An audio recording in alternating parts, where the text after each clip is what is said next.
तपाईँ भारतमा जानुभयो भने अहिले आएको नयाँ स्कर्पियो गाडीलाई 38 लाख रुपियाँ पर्छ, नेपाली 38 लाख। तर त्यही गाडी नेपालमा 1 करोड 24 लाख रुपियाँ पर्छ।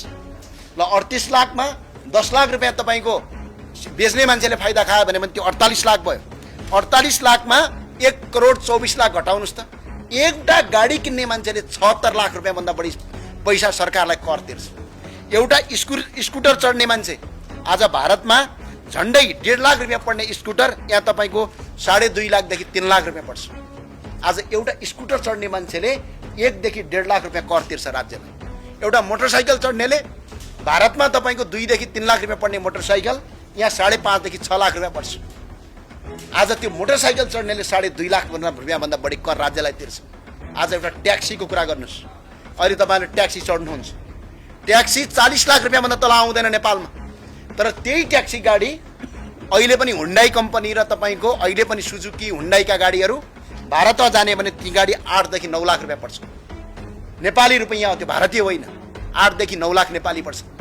तिनलाई तपाईँको फाइदै खाने हो भने 15 लाख मात्रै नेपाली रुपियाँ पर्ने गाडी यहाँ 40 लाख तिरिरहेका छन्। एउटा ट्याक्सी चलाउने ट्याक्सी ड्राइभरले आज यो राज्यलाई झन्डै तिरेन भने 20 देखि 22 लाख रुपियाँ कर तिरिराखेको छ। तर त्यो कर कहाँ गइराखेको छ? त्यो कर प्रदेश संरचनामा मुख्यमन्त्री पाल्दै गएको छ, त्यो कर प्रदेशका मन्त्री पाल्दै गएको छ, त्यो कर स्थानीय तहका गाडी हुँ र हुँ गरेर गएको छ। आज खर्च कति छ स्थानीय तहमा?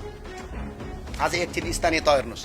एउटा स्थानीय तहले 40 करोड रुपियाँ वार्षिक बजेट छ भने 20 देखि झन्डै 50% त उसले तपाईँको कर्मचारी र त्यहाँको मेयर र तपाईँको गाउँपालिका अध्यक्षलाई पाल्दै खर्च भएको छ।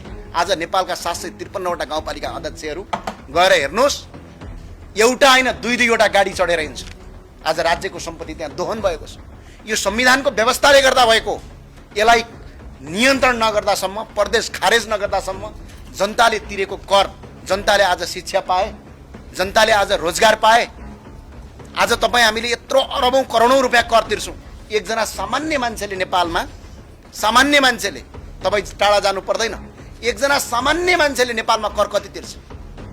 एकजना सामान्य मान्छेले 500 रुपियाँको यदि जकेट पर्छ भने त्यो जकेट 2000 हाल्छ। आज भन्सार कर लिन्छ। आज जनतालाई थाहा पनि छैन हाम्रो देशमा 75% कर चाहिँ तपाईँको इन्डाइरेक्ट ट्याक्स हुन्छ।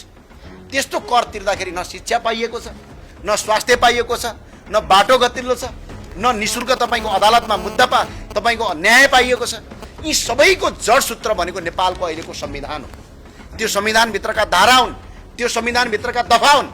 ती संविधानभित्रका धाराहरूलाई, त्यो कानुनभित्रका दफाहरू यदि परिमार्जन गरिँदैन भने, यहाँ मैले अघि पनि भने भगवान विष्णु नै यो देशमा तपाईँको प्रधानमन्त्रीको रूपमा आउनुहुन्छ भने पनि खर्च धान्न सक्नुहुन्छ। त्यो भए हुनाले अब 23 गतेको आन्दोलनमा हामीले मध्यनजर गरेर स्पष्टका साथ छातीमा हात राखेर प्रदेश संरचना खारेज गर्ने मान्छे, हिन्दू बुद्ध किराँत सहितको वैदिक सनातन हिन्दू अधिराज्य मन पराउने मान्छे, यो देशमा राष्ट्रपति चाहिएन, संवैधानिक राज संस्था चाहियो। हामीलाई साइकल चढ्ने राजाको आवश्यक छ यो देशमा। जापानको जस्तो राज संस्था, बेलायतको जस्तो राज संस्था, अस्ट्रेलियाको जस्तो राज संस्था, नेदरल्यान्डको जस्तो राज संस्था र अनि क्यानाडाको जस्तो राज संस्था यो देशमा चाहियो।